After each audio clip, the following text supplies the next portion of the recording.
are companies considering supply chain disruption insurance? My guests today are Robyn Anderson, an attorney in the insurance and recovery practice of Lathrop GPM. Hi, Robyn. Hi there.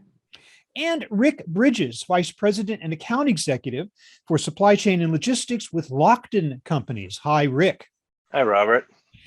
Let me start with you, Rick. I just ask you to set the scene for me, if you will, about what are the big events of the last several years that have made companies aware of the need to mitigate against the risk of supply chain disruption? So we've had a few things, Robert. Going back a couple of years, we've had some very high-profile vessel casualties, steamship lines that have had vessels involved in either fires or heavy weather incidents where thousands of containers have either gone overboard or caught fire. And following those events, the delay of all of the unaffected containers on board those vessels just stuck in a port of refuge. You've obviously had the Suez Canal incident as a headline incident, really putting supply chain disruption on the map, no pun intended. And then, I think we've been fairly lucky here in the U.S., but increase in natural disasters, whether it's hurricanes, cyclones, the tornadoes that we've seen. All of those events trickle down to the supply chain as well. Robyn, what have you seen in your area? What are your policyholders experiencing now that's making them wake up to the need for some aspect of disruption insurance? I would reiterate all the things that Richard just mentioned, but then also the elephant in the room, COVID-19, the pandemic, the government shutdowns, the loss of labor force, and all the ripple implications that come with it have left many policyholders wondering what insurance do I already have that might respond to this, or what could I purchase that would be well suited for a pandemic related supply chain disruption. We still have half empty shelves, repairs and inventory that just are not being handled as swiftly as they could have been before the pandemic. Robyn, let me ask you this, just how these disruption insurance policies work. Do they protect just against disruptions generally, or do you have to lay out every potential possible disruption in order for it to be covered by the policy?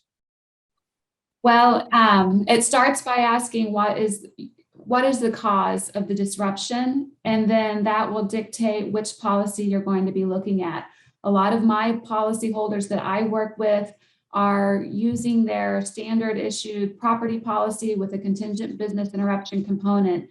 And that generally is going to require a physical event, a physical damage to property, either to an upstream supplier or to a downstream customer.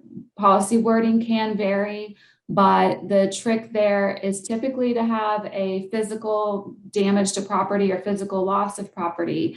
It's interesting, going back to COVID-19, so many courts have been called upon to say, does the presence of COVID-19 at a facility in the air, is that sufficient to constitute physical damage to trigger this type of coverage for the business interruption and downstream supply chain effects that result?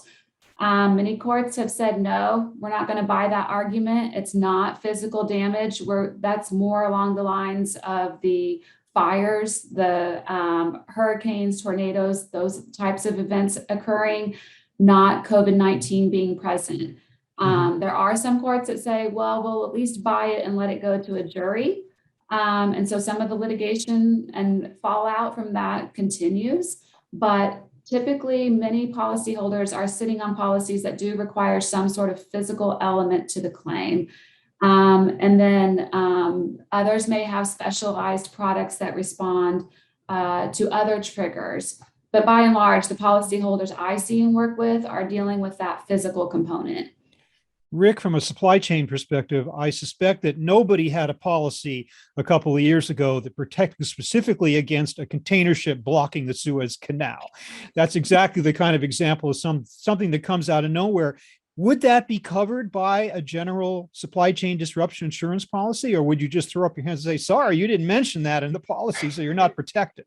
Yeah, good question. And as Robyn alluded to, most cargo policies are going to cover physical loss or damage to the cargo only. So obviously, if you had perishables on board that vessel, there would likely be coverage covering the loss caused by the delay in that case through ripening or spoilage, something to that effect. But the pure delay component really, in its largest extent, would not be covered.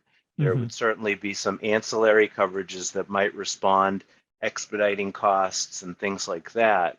But as a whole, unfortunately, there really is no coverage for that type of event. Indeed, everybody's delayed now, not just because container ships are blocking canals, but because just everything's so congested. If you were to pay off on all those things, I think you guys would go broke pretty quickly as insurance and reinsurance people. Um, okay, so Robyn, tell me a little bit about the so-called acts of God provision that is in so many of these insurance policies. How does one go about defining that, and what does that cover, just in general? Um, you're talking about your natural Yeah, events. well, that's what I'm asking you. Is that, would it Yeah, have to be like a right. natural event I that mean, there's two ways to go about it. I mean, a lot of policies, some policies will insure all perils unless they're specifically excluded. Mhm. And then some will only cover and are triggered by covered perils that go back to your original question of, yeah, you've got to foresee what it's going to be and specifically identify it by name. Yeah.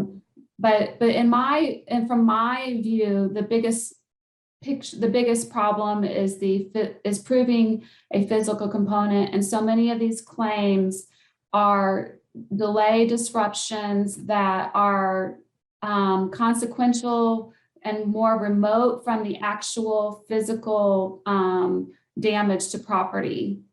I see. I see. Well, okay, maybe Rick, you could address as well, because the whole idea of an event that is beyond the control of the insured, and therefore they're claiming in their policy for compensation. Take, for example, they might claim that a labor dispute that shut down a factory in Asia was beyond their control. The insurance company might say it was very much within the control of the factory, whether or not there was going to be a labor dispute. So what about that kind of thing? Does that happen? And are there big disputes over things like that, when it's so-called acts of God, or whatever you want to call them? So events like that, again, I think really it's in the policy terms and conditions where the coverage triggers are spelled out, and those type of events, unfortunately, are not going to be covered in large part. So the non-physical loss or damage events to cargo, more the contractual issues, in large part not covered on a first-party insurance basis. But one of the things that we're doing more is really talking about the risk management component. How do you deflect that away from the party that's reliant on that third party? So is it through the contractual obligations of the supplier or any of the vendors, in which perhaps you can minimize the exposure? Certainly it's not going to make it go away, but it can certainly lessen the blow to a little smaller degree if you can strengthen those contractual obligations. So, Robyn, what is the awareness among companies today of the need for any kind of business disruption insurance, the kind that your policyholders hold? Is it becoming more popular? Are they coming to you for more protection? Yes, I think not only with COVID, but also with an increase in extreme weather events, policyholders are paying attention more to the business interruption component of their coverage and asking for, underwriting and risk assessment that would cover a broader and more novel spectrum of potential coverage triggers. And at the same time, I think there's probably a sense or a fear that insurers are going to respond to all this by retreating and saying, we don't want to write that risk, or it's going to be cost prohibitive to do it. So I think it's an interesting time, and that we need to have about a year or so to see the fallout and what comes of it. COVID-19 has brought policymaker attention to whether there are these gaps that need to be filled in the insurance industry as a whole. Rick, what do you think in terms of your policyholders in the world in which you work? Is there more of a demand for these products, and do you find yourself with your clients much more aware of the need for risk mitigation through insurance? I mean, a good question. I mean, there's definitely much more demand, whether we can provide a solution or not right now. Unfortunately, I think in large part, we cannot provide a wholesale solution, but the awareness has certainly helped. And I think it's given, whether it's transportation council or technology providers that are providing visibility into supply chain and transit times, things like that. All of that has become much more important. And I think it's a bit of a reset for shippers, those that are dependent on their supply chains, to take stock in that and move away from kind of a price-only metric to a system in trying to deliver their goods. Well, certainly no surprise that companies are paying much more attention these days to the need to mitigate risk through the use of disruption insurance, and specifically supply chain disruption insurance. I want to thank both of you for joining me today. Rick Bridges of Lockton Companies, Robyn Anderson of Lathrop GPM. Thanks very much for being with me. Thank you. Thanks for having me. Yeah.